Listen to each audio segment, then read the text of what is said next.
Trauma is a word we hear often. People use it to describe many different painful occurrences, but I don't think that we really understand it at its core. But it wasn't taught in school either. Although we understand its definition, it goes so much deeper than that. Today, we're going to talk about trauma and the effects it has on the mind, body, and soul, and why healing from trauma is essential for our emotional and mental well being. So, what is trauma? Trauma is a Greek word that means wound. Trauma isn't about what happened to us, but rather what happened inside of us as a result from what happened to us. Trauma comes in many forms, and it's important to note that we should never downplay our own trauma or someone else's trauma. Because when we do that, we cause the feeling of being unseen, unheard, and unworthy. Trauma that has not been properly dealt with is like a wound. So for example, if you have a deep cut on your leg and you didn't get stitches and you didn't tend to it, what happens to it? It gets infected, right? The slightest touch irritates it. Anytime something brushes up against it, it opens back up again. Eventually, from the continued process of the skin being ripped open, the skin becomes rough scar tissue. And what happens to scar tissue? It has no feeling. It's damaged skin. It's rough. Well, that's the same thing that happens inside of us when we repeatedly place trauma over trauma. We build a wall to keep us safe, but that just causes us to be an imposter in our own body, never wanting anyone to see through us, to see the pain, to see what has been inflicted upon us. And that leads to psychological issues and even narcissistic tendencies. So we keep on running, hurting ourselves and hurting others along the way. By not understanding our trauma, our brain, or ourselves, we can't learn to heal. So I put together a short series of videos to break down some deep truths, some important facts about how our brains work and trauma and what you can do to start to heal. So many factors coincide with trauma and how to heal. So if you feel called to follow so you don't miss a video, go right ahead. And hopefully you can begin your healing journey. Let's get into it. Long-term repetitive trauma can literally rewire the brain. When the brain becomes overactive, it leads us into constant panic and fear. It becomes difficult to separate our past from our present, and that's what causes flashbacks. The chaos and confusion make it difficult to regulate emotions or make rational decisions. This is what we call living in survival mode, or fight or flight. This is due to our nervous system being constantly activated even when the threat is no longer present. Most people today, they live in survival mode and don't even know it because it's become the norm. When you've been doing it your whole life, you don't even know any better. Most of us avoid our trauma, and while it may bring temporary relief, it prevents us from healing and only causes more issues and almost always leads us into addiction, toxic relationships, as well as behavioral issues, self-destructive patterns, physical illness, even eating disorders. This is how we end up with chronic stress, anxiety, and depression. Facing our trauma doesn't mean reliving it. It means learning to process it and to reclaim control, taking our power back. It's important that you understand that fear, shame, guilt, and anger, or the numbness and confusion or loneliness, those are all valid responses to painful experiences. And only by acknowledging them can we start to heal. To really understand the depth of trauma, we got to take it back, all the way back to the womb, because nobody talks about how environmental influences from conception into early childhood shape our brain's development, emotional patterns, and long-term personality. Yes, prenatal trauma is a real thing. Even before birth, a baby is affected by the physical and emotional state of the mother. It's baby's first environment, and it's more sensitive than we've been taught. We never stop to think about our grandparents or our parents and the trauma that they could have endured in their life and how it does get passed down from the mother internally and externally through projection. Now, I don't condone abuse, but when we can understand a pattern and an underlying mean cause, then it's easier to heal. So by recognizing the patterns projected down generation to generation, we can step back, reflect on ourselves, the situation, and we can break the cycle. So what is trauma in the womb? If the mother during pregnancy feels stressed, anxious, or depressed, so does the baby.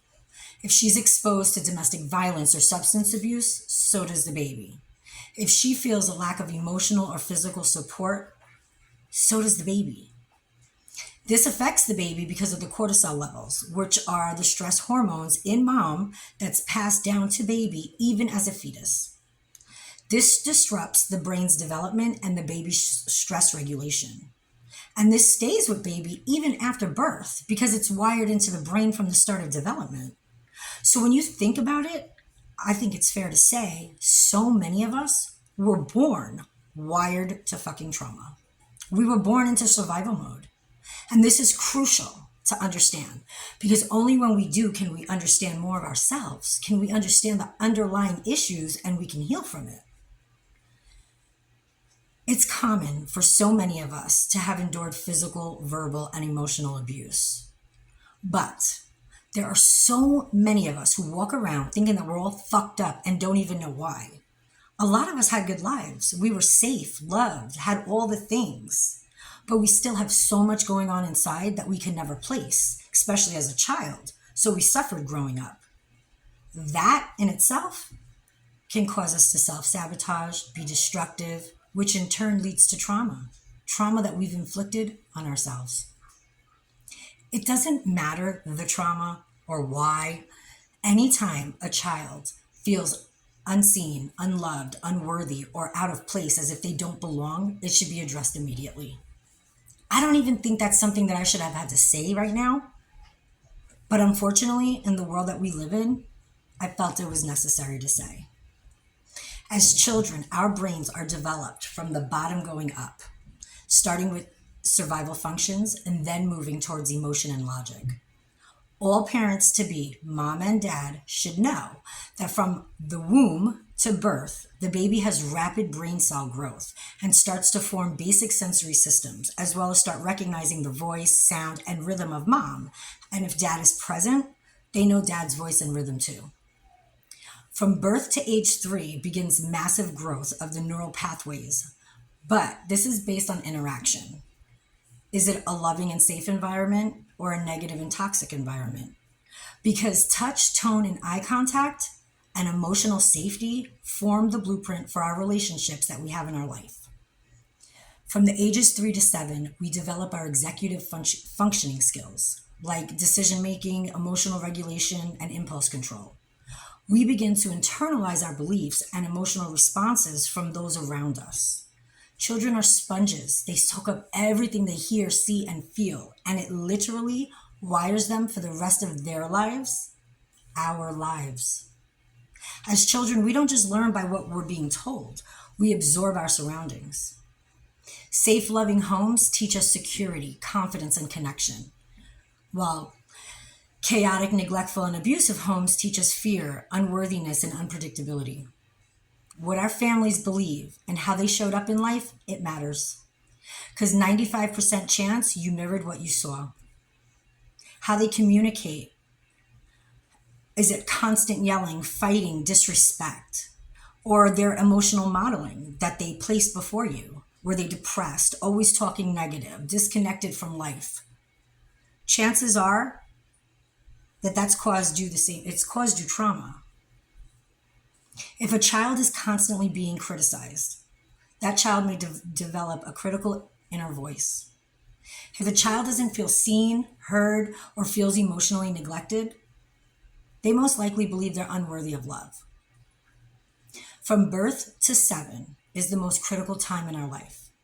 Our brains are in the theta state, which is the same state as hypnosis. And that makes children highly impressionable. This is when we form our core beliefs about ourselves, about the world around us. See, to a child, everything is black or white. It's either I am loved or I'm not enough. The world is safe or people can't be trusted. I have to be perfect to be accepted or I'm great as I am. And these beliefs, whether positive or negative, are stored in our subconscious mind. So any trauma and any negative beliefs, they stay with us a lifetime, if not intentionally healed. So why does this matter? Well, By understanding trauma in early development, we can make sense of why we are the way that we are. We can have more compassion for ourselves and for others. It's time to realize that healing goes beyond the logical mind and into the emotional and somatic body. Trauma affects every part of a person, and it stays with you, stagnant, until we choose to face our shit. So, what is my point here today? My point is to say that none of us are born broken. We are not broken. We are shaped by what happened to us before there were words to make sense of it. But the great thing is, our personalities are not fixed. The sooner that we understand the foundations, then deeper healing can go. This isn't always an easy process, and for some may be a lot more difficult than for others. But the importance of it is all the same. At the end of the day, it's up to you to want to make that change, to want to live a free life, from mental, emotional, and spiritually free. But that takes dedication. It takes commitment. It means showing up for yourself every day, even on the hardest ones. So I'm challenging you to go deeper, to reflect on your life, to understand how you got here to this moment right now, to ask yourself the questions that matter. So if you can, or if you want to, close your eyes, take 3 slow, deep breaths in through your nose and release out through your mouth slowly, and allow your body to just take in these questions and reflect. Don't force answers, just sit with it. Is this where I want to be? Am I happy with who I am? Do I know who I am? Who am I? What messages do I think I absorbed before the age of 7? What ways do I see my environment reflecting in my adult personality? What would my younger self have needed to feel safe and whole?